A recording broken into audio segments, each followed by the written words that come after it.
SBC Media. Welcome to the iGaming Daily Podcast, analysing the news from the betting and gaming industry all over the globe, supported by Optimove, the #1 CRM marketing solution for the iGaming market.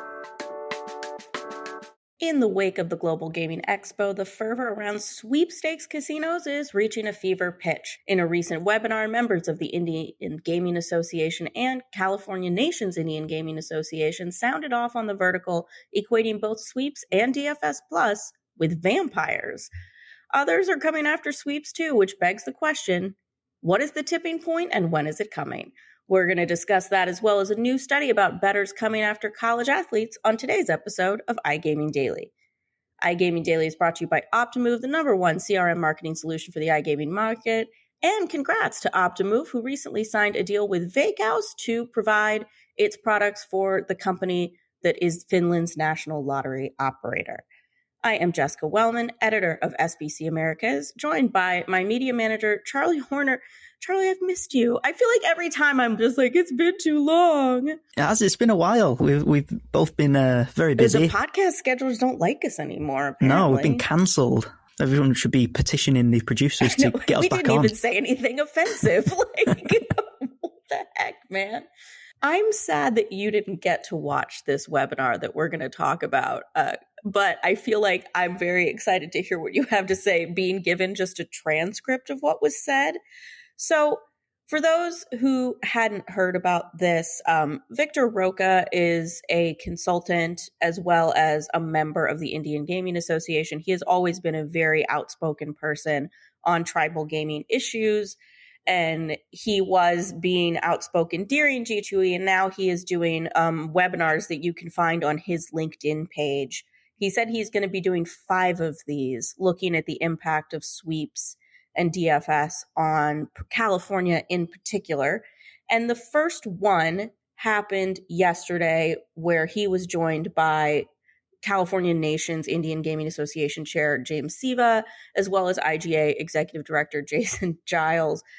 And Charlie, I'll let you, since you kind of asked me, what did you think of the tone of this webinar? It's very, very punchy. I mean, webinars, you learn a lot from webinars, but usually the language isn't so venomous as it is in this one. So to read over the transcript this morning was quite entertaining. I was explaining to a layperson, they were just like, oh, what's your day like? And I was like, well, I listened to a webinar in which there was an extended metaphor about the movie Blade, and they compared positively what they were doing to infanticide. We're kind of burying what they're actually talking about here. The extended metaphor with Blade, the vampire movie, was that Roca was suggesting that sweepstakes sites posing as casino operators and DFS Plus sites in California are leeching off of the California economy and not putting anything back into it. I would like to focus more, though, on what James Siva was saying, because he was all 3 of them were just like, this is illegal. There is no argument that this is legal. They are absolutely not allowed to be doing this, and we are taking steps to make sure that this doesn't happen. I don't really know if that holds a lot of water. We covered this on SBC Americas last year. It's been about a year that we should be getting this opinion at some time. But the state legislature actually asked the Attorney General, Rob Bonta's office, they commissioned an opinion on not sweepstakes, but on DFS, because it's unclear. And it's so unclear that, you have DraftKings and FanDuel operating in there, in addition to the Prize Picks and the underdogs of the world, that, it's a very disjointed quote, I will say. Siva said, the Attorney General has still yet to promulgate these regs. That's not really what they're doing. They're offering an opinion. So I think that's probably a good sign. I think if it had gone fast, it would have been bad for the tribes, but now he's getting pushback. I think he's thinking deeply about this law. And then a breath later said, but just to clarify, in California, DFS is illegal. It happens. The state allows it to happen, but it's illegal. There's no other way around it. What do you make of that one, Charlie? Yeah, you can just hear the vested interests loud and clear there. Like you say, Jess, if you have the likes of FanDuel and DraftKings offering their products in California there, that they've got some very expensive lawyers. They're very well resourced. They're going to have at least a reasonable amount of confidence that what they're doing there is all above board. But obviously you can understand from the tribe's perspective, they have the complete opposite opinion, and they're going to fight their corner, tooth and nail, and make sure that they're winning not just the legal battle, but the PR battle as well. Yeah, and I will say I completely understand the frustration on the side of the tribes, and Siva mentioned this. This is a group of people that when it comes to California card rooms, they've been battling back and forth with these card rooms I started in poker in 2008, and I'm pretty sure I was hearing stories about this in 2008, just like what is the limits of what card rooms can offer. And they've been going to regulators, they've been going to legislators, they've been going to the attorney general. And it took until this year for them to pass a bill to allow them to pursue this issue in the courts. So it has to be a little frustrating that like you've done this kind of push to protect your turf and it took this long to get action. But somebody was like, yeah, sure, commission a DFS opinion after, a couple of years of DFS plus kind of becoming an issue, and it immediately got attention. So I understand that piece of it a lot. Here is where I find the tactic of what the tribes are doing interesting, is the polite way to say it. They're very much lumping DFS 2.0 and sweepstakes together. And for me in particular, this is just a very incongruous thing because these are two separate battles in my mind. One of these is governed by, laws regarding skill gaming, the fantasy carve out of UIGEA, and the other is sweepstakes law. So, I mean, do you see value in grouping these two together in just like maybe you're getting more bang for your PR buck, or is it a little disjointed to you two? I understand both sides. I definitely subscribe to the idea that you may as well attack both whilst you're at it, because, if you are having that PR battle, if you like, the DFS 2.0 thing, we've been reporting on this for, well over a year now, not just in California, but all across the US. And it's only really in the last sort of 6 months that the sweeps have really taken over and been like the big story in town. So I can kind of understand why they would group them together. But as you say, Jess, when you pick it apart from a legal standpoint, two completely different arguments, and that's going to take two completely different pieces of legal action, I guess. Yeah, exactly. So for the PR battle, I guess it makes sense, but from the legal standpoint, I'm not too sure. Yeah, and here's what's happening on this front right now. Unfortunately, the tribes are sovereign nations. They don't have a tremendous amount of courses of action to take here. With sweeps in particular, and DFS, to be honest, you've got to get Rob Bonta, the AG, on your side. The DFS issue is about, we're going to find out one way or another. I would think soon. We're talking, this request came in November of 2023. The fact we don't have one yet is something. But we'll have a DFS resolution. But you now need the AG. You need the power of that office to send. Like, the tribes can't send cease and desists. So you need that group to send cease and desists for you and determine that this is illegal. They have sent a letter to Bonta's office.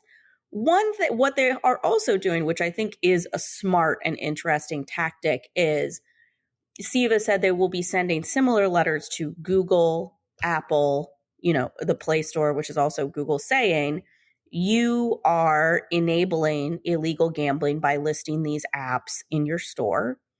And you should be aware of that like we are on notice of this, and that you are as we see it, complicit in making this happen. That to me is a smart step, because this is a group of people that, yes, they have the vested interest of like the transactions of the apps and the app store and stuff like that. But Like, they don't have the horse in this race the same way a VGW does or a payment processor does. Do you think that those groups will listen to these letters at all, though? I think at the end of the day, it was going to come down to money, right? I think if those app stores and Google, they're making money out of these apps being on their platforms, then, I think it's going to take a lot of persuading for them to move. But what I will say is if those letters do have some sway in terms of Google reading them and thinking actually they may have a legal point, they would be able to move a lot faster than the state and the AG's office in terms of being able to pull those apps. So from the tribe perspective, it's a smart move. It's a way of, again, replicating that message and potentially getting a faster course of action than going down the legal route. Yeah. I'm curious, I'm always curious. That's just me in a nutshell. The tribes, very vested interest. California is one of those. If you're VGW, you get sent a cease and desist in Connecticut. You just concede Connecticut. There's the value of fighting that one, and potentially, even if you think you win, the potential that you lose and then you're done everywhere is not worth the population of Connecticut. If you get that from California, from Texas, I'm pretty sure they're going to fight back and say, we're not leaving and we're happy to challenge this in court.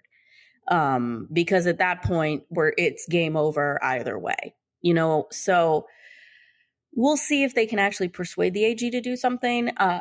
On Twitter, if you follow Daniel Wallach, he is a noted gaming attorney who has very strong opinions about the sweeps legal argument. And you can see he's written some op-eds. He's looked over, there are a lot of cases pending on this. There's some in Massachusetts. There's one in Georgia. There's one in Florida. We've talked before. A lot of these, just get kicked to arbitration because that's part of the terms and conditions. These other ones, these people have very purposely opted out of arbitration. They're for Campaign for Fair Gambling, I think, is one of them. These are people with a vested interest to push this in the courts. So we'll see if one of those court decisions comes anytime soon. But the chatter is getting heavier.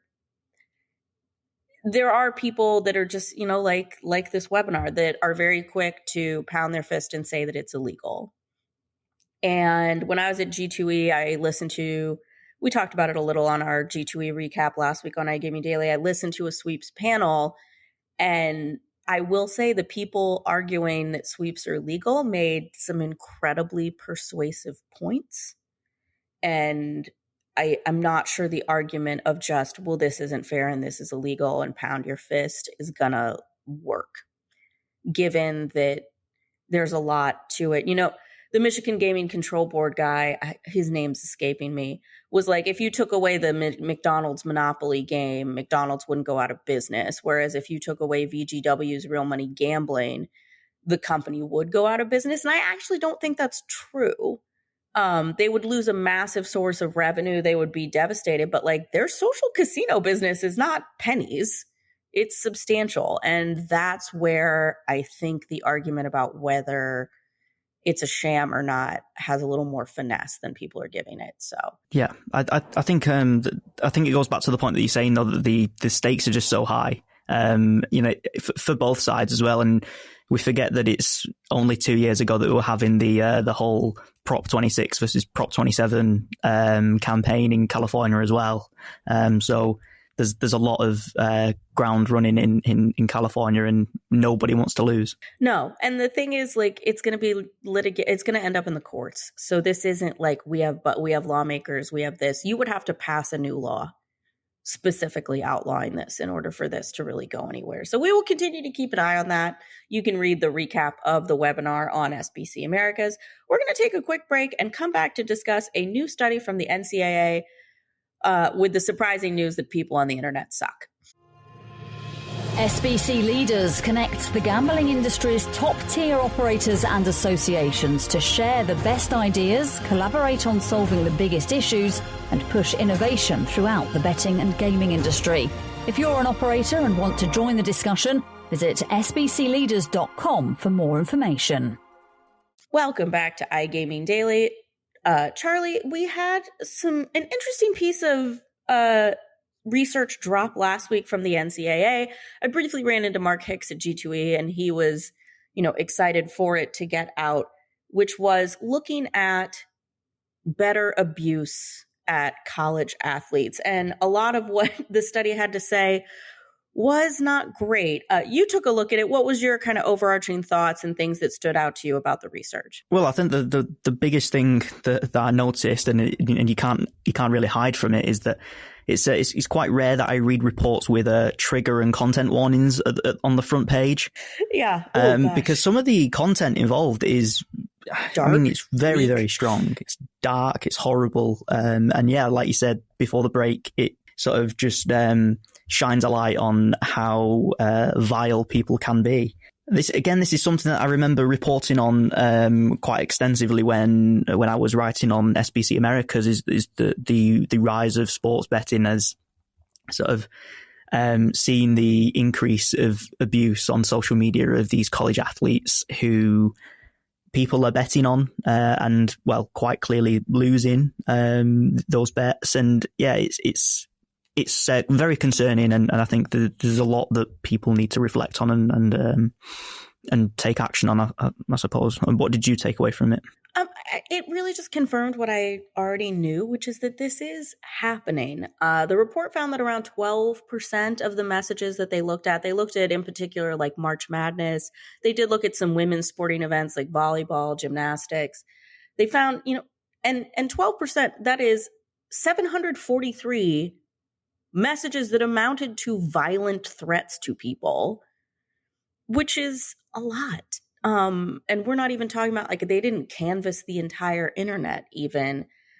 That, and it was like the third highest thing in terms of the category. Like, I think like sexual innuendo and abuse was the most, and something else was slightly behind it. But third was sports betting. And when you looked at these messages, it was like, you better get it together so my parlay hits or all your family is going to die.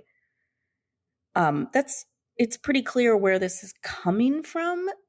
What was more interesting to me was this weird backlash on social media about it with a lot of people, where it's just like, well, everybody's awful. Don't blame it on sports bettors. People have been yelling at sports athletes for a long time. And I'm just like, is that really how you want to approach this? It doesn't sound great. Like, I to not even concede that it's a problem lands really poorly with me.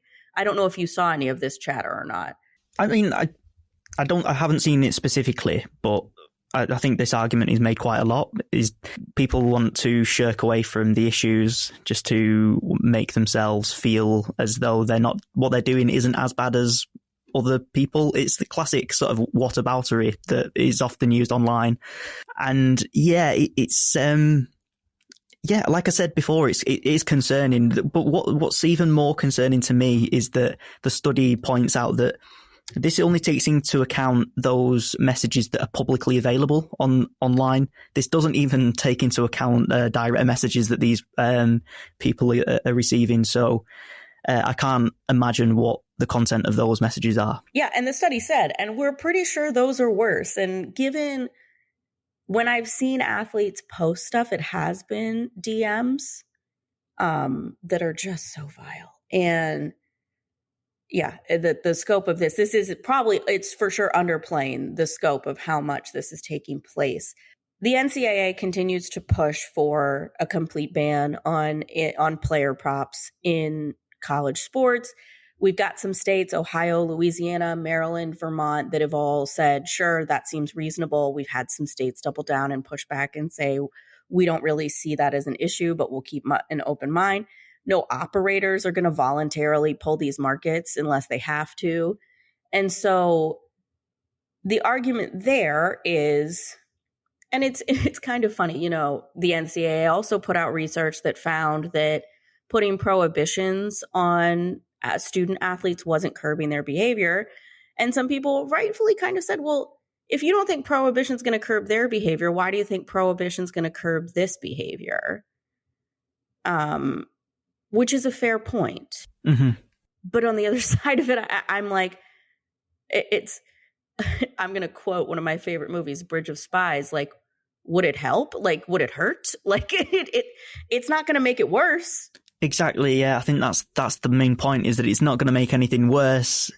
It's, yeah, because I think it's a cultural difference here, right? Because we don't have, our college football or college soccer isn't as big as college football is in the US. So we have academy football, but it's nowhere near on the same scale. Superstars. No, yeah. No, they only become superstars when they break into the first teams and become, well, they start playing on the world stage. So it's slightly different. So I can't properly understand how that dynamic works, but surely if you're exposing these young players into these arenas of hundreds of thousands of people and you've got thousands of people betting on them at home, there's a lot of pressure there, and you could probably do without the abuse that some of these players are receiving. So any way that we can sort of minimize that, I don't see as a bad thing. Obviously, the operators, like you said, aren't going to